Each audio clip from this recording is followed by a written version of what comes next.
안녕하세요. 메디컬 히어로의 낭만 의사들 MC 김지수입니다. 오늘은요, 양악수술을 100회 이상 하시고 경남에서 25년째 성형외과를 운영 중이신 강춘성 원장님을 모셔봤습니다.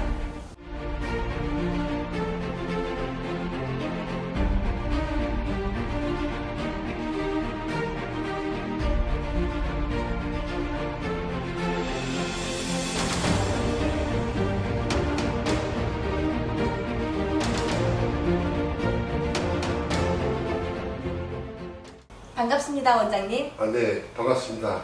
네, 간단하게 병원 소개 부탁드릴게요. 저는 개인적으로는 1990년도에 성형외과를 공부하고 한 4, 5년 한림대학교에서 교수로 있다가 정확한 연도로 하면 1995년도 그 명동에서 조그만하게 시작을 해서 압구정, 신사동 시대를 거쳐서 현재 이곳에 입지하게 됐는데 저와 같이 그 일을 해주시는 분 중에는 피부 관리나 그다음에 안면 거상술의 1인자이신 강동원 원장님 계시고 그다음에 지방주입과 지방흡입 또 기타 그 재수술 분야의 그 조예가 깊은 이 원장님, 이효란 원장님 같이 일하고 있습니다. 그렇군요. 네. 요즘 남녀노소 불문하고 성형에 정말 관심이 많잖아요. 네. 그런 만큼 성형을 어디까지 해야 될지 조금 걱정하시는 분들이 많은 걸로 알고 있는데요. 성형을 어디까지 해야 될지 조언 한마디 부탁드릴게요. 성형의 분야는 일단 저희가 그 공부하고 연구하고 스타디한 바로는 본인의 어떤 컴플렉스랄지 아니면은 본인의 어떤 그 약점으로 지목되는 이런 부분들을 고쳐서 그 자신감을 갖게 하는 분야이기 때문에 보통 어느 딱 분야에 한정해서 이야기하기보다는 본인의 욕구가 필요한 거 아니면은 뭐 대략 그 잘 노출이 되는 안면부랄지 아니면 바디라인 이런 게 될 것 같고요. 또 하나는 연령적으로 보면은 보통 그 성장기 즉 한 20대 초반부터 또 나이 들어서 요즘 그 뭐 올드에이지, 실버에이지라고 그러는데 70대, 80대에 되는 분들도 간단한 시술이나 수술을 하기 때문에 이 범위로 따지면 그 막 성장을 마친 후부터 거의 노년기까지 망라할 수 있고 또 부위로 따지면 뭐 간단한 점을 제거하는 시술부터 시작해서 양악이나 뭐 바디라인을 교정하는 큰 수술까지 이루어지기 때문에 거의 우리가 필요로 하고 원하는 분야는 거의 성형 수술의 범주에 속한다라고 생각하면 될 것 같습니다. 네. 네, 원장님은 정말 많은 수술을 해오셨잖아요. 그럼 딱 보면 성형 수술 부위가 보이시는가요?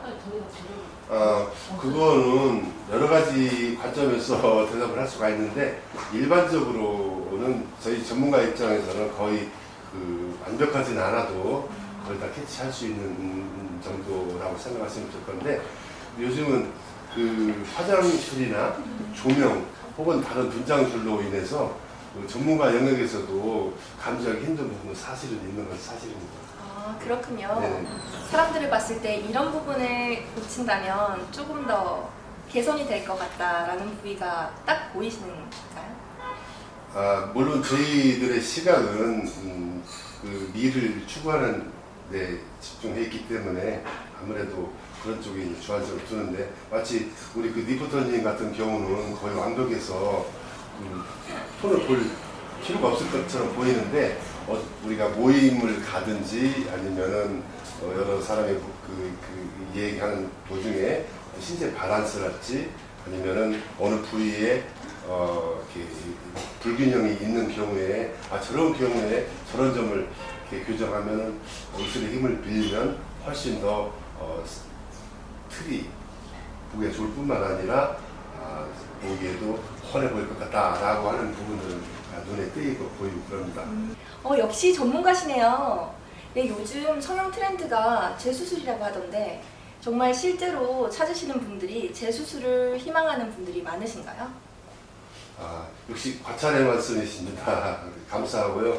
재수술이라고 하는 건 일단 한번 시술해서 문제가 있다라고 하는 그런 포괄적인 의미인데, 그런 경우에는 첫 번째는 그 환자의 과도한 욕구랄지, 또 두 번째 숙련되지 못한 그 기술이나 시술이랄지, 혹은 검증되지 않은 방법으로 수술했을 때 나타나는 부작용의 일종인데, 수술이 많이 행해지고 또 여러 분야에서 성형적으로 관심 주다 보니까 재수술 케이스 상당히 많이 늘어나는 추세에 있습니다.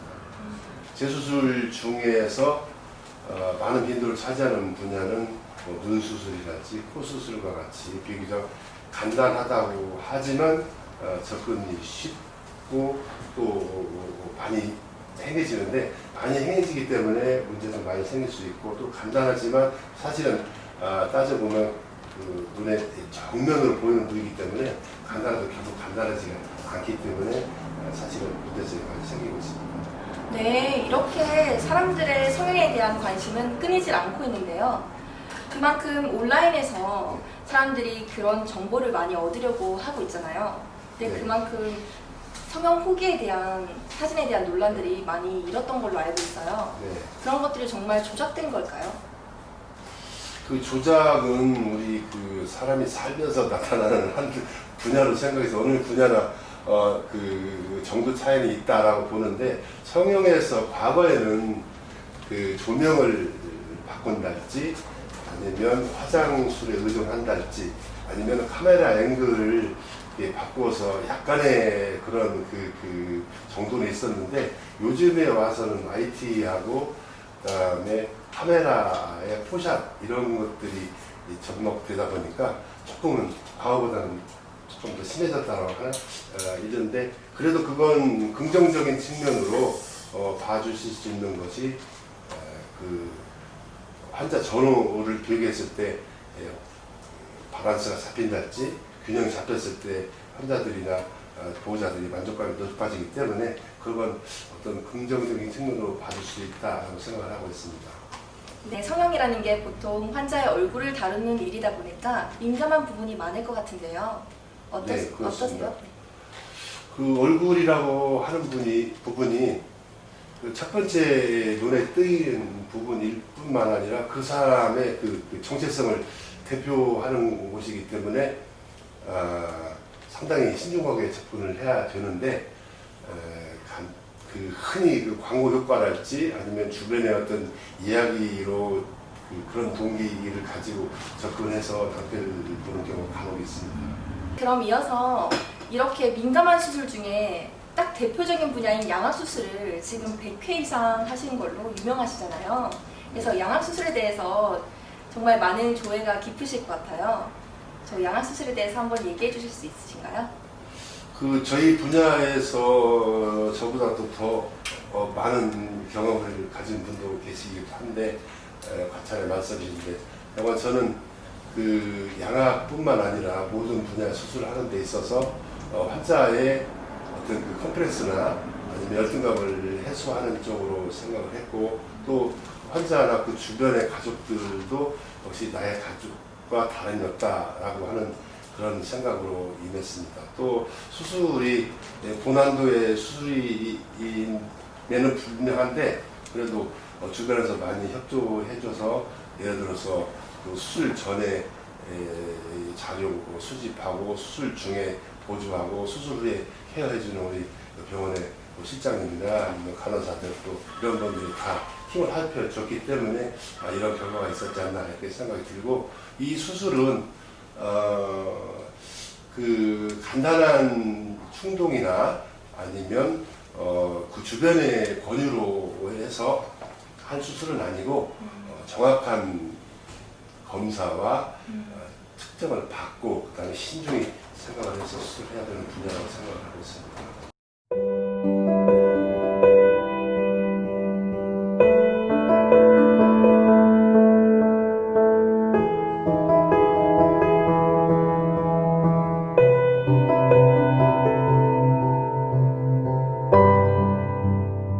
수술하신 것 중에 기억나시는 일이 있으시면 한마디 말씀 부탁드릴게요. 네. 그 몇 가지 케이스가 지금도 기억이 나긴 하는데, 성형 분야는 첫 번째는 우리가 그 제일 널리 알려져 있는 미용 분야가 있지만, 그 외에 외상 분야와 장애 분야, 그 다음에 재건 분야 이렇게 나눠질 수 있는데, 장애는 흔히 얘기해서 그 원청이랄지 그 선천성 기형 이런 경우인데, 이런 경우는 심히 그 사회생활 하는데 이제 적응이 안 되니까 환자뿐만 아니라 보호자들도 부모들도 죄책감 가지고 그 생활하는데, 이렇게 이제 이런 장애인들을 고쳐서 정상 생활을 하게 했을 때 그 느끼는 거는 이제 상당히 보람 있는 일이고요. 또 그 화상이랄지 외상, 즉 교통사고로 인해서 불구가 됐달지 화상으로 인해서 추형이 생겼을 때 그걸 고치고 나서 그 사람이 사회에 원만히 복귀하고 자신감을 갖고 이로 인해서 어떤 그 즐거운 부담을 해줬을 때, 이럴 때도 상당히 기억이 남는 일이고, 일반적으로 이제 저희가 이제 그 미용 환자를 다룰 때는 결국은 젊은 친구들이 사회에 나갈 때 어떤 외모로 인해서 컴플렉스나 어떤 좌절 혹은 심하면 우울증까지 와서 사회와 어울리지 못하는 경우가 있는데, 이런 경우에 어떤 그 비교적 간단한 시술이지만 수술을 해서 자신감을 찾고 이로 인해서 사회생활을 잘하는 걸 봤을 때는 대단히 기쁜 일입니다. 대한민국이 성형 부분에서 정말 높은 기술력을 갖고 있는 만큼 여러 나라에서 성형 원정이라는 것을 오기도 하는데요. 네. 그만큼 저희 나라가 성형으로 정말 유명하잖아요. 네. 현재 아시아에서 우리 한국 성형외과의 위상은 어느 정도일지. 저희 나라, 우리나라의 그 성형 수준은 제가 몸담고 있는 분야라서 드리는 말씀이 아니라 아시아가 아니라 세계적인 수준이라고 저는 자부하고 있습니다. 첫 번째는 1년 혹은 해마다 그 발표되는 논문의 양이나 그 질에 있어서 세계 그 어느 그 선진국보다 훌륭한 논문이 배출되고 있고, 또 그 어렵고 힘든 수술을 하는 데 있어서 그 기구나 장비 혹은 기술들이 이 다른 나라, 여타 나라에 따라오지 못할 만큼 선진화되어 있고, 또 개개인의 의사들이 정말 사명감을 가지고 아침부터 저녁 늦게까지 이렇게 연구하고 실습하기 때문에 기술 또한 월등하기 때문에, 이런 점으로 미뤄보면 발표되는 논문수나 그 다음에 이루어지는 시술, 수술, 또 그 다음에 그 후에 관리되는 팔로업 체크 이런 것들을 보면은 거의 세계적인 수준이다라고 생각을 하고 있습니다. 네, 이렇게 경력이 많으신 만큼 성형외과 의사로서 보람 있었던 일도 있었을 것 같아요. 어느 분야나 보람이 있을 때도 있고 또 좌절도 있을 때가 있는 게 뭐 인생사라고 얘기하는데, 저희들은 뭐 저뿐만 아니라 모든 의사들이 어떤 질병이나 아니면 그 고통으로 치유가 되고 해방이 됐을 때 이런 때 보람 느끼는데, 저희들이 이제 외과 의사이기 때문에 아무래도 어떤 몸에 컴플렉스가 있거나 불균형 혹은 어떤 뭐 장애가 있는 이런 분야를 해결해서 그 환자가 자신감 있게 사회생활하는 걸 봤을 때 이런 때가 큰 보람이 아닌가 생각합니다. 네, 정말 그럴 것 같아요. 네, 그럼 마지막으로 성형외과 의사로서 원장님께서만 가진 노하우나 원칙이 있다면? 노하우나 원칙은 뭐 거창하게 말씀드리는 것보다도 적어도 환자도 같이 우리와 같이 생활하는 같은 그룹의 동일한 사람이다. 또 환자 입장에서는 어려움과 고통이 있는 문제가 있는 그런 대상이기 때문에 그 대상에 같이 이해하려고 노력하는 것과, 수술에 임했을 때는 과연 이 분이 나의 가족이라고 하면 어떻게 할 것인가라는 생각을 하게 되면 한치도 소홀히 할 수 없는 게 환자와 의사 관계 아닌가 이렇게 생각하고 있습니다. 네, 정말 공감되는 말씀 해주셨는데요. 네, 그럼 앞으로의 계획이 있으시면 마지막으로 저희랑. 성형외과 의사로서의 그 뭐 앞으로의 계획은 그동안에 했던 자료들 쭉 정리해서 그 후배들이나 입문하는 데 도움을 줄 수 있는 어떤 자료를 만들어서 집대성하는 것도 또 결국은 제가 체력이 닿는 데까지는 열심히 해서 주변 사람들 컴플렉스나 열등감으로 유머에 있어서 그 열등감으로 고생하는 사람들 좀 도움이 돼주는 것, 그다음에 또 뭐 개인적으로 좀 바라는 거라면은 주변 사람들 결국은 더불어 사는 우리 사회이니까 의료인으로서 그 더불어 사는 데 있어서 한 역할을 할 수 있게 항상 희망하고 있습니다. 네, 좋은 말씀 주셔서 감사합니다. 네, 네, 감사합니다. 감사합니다.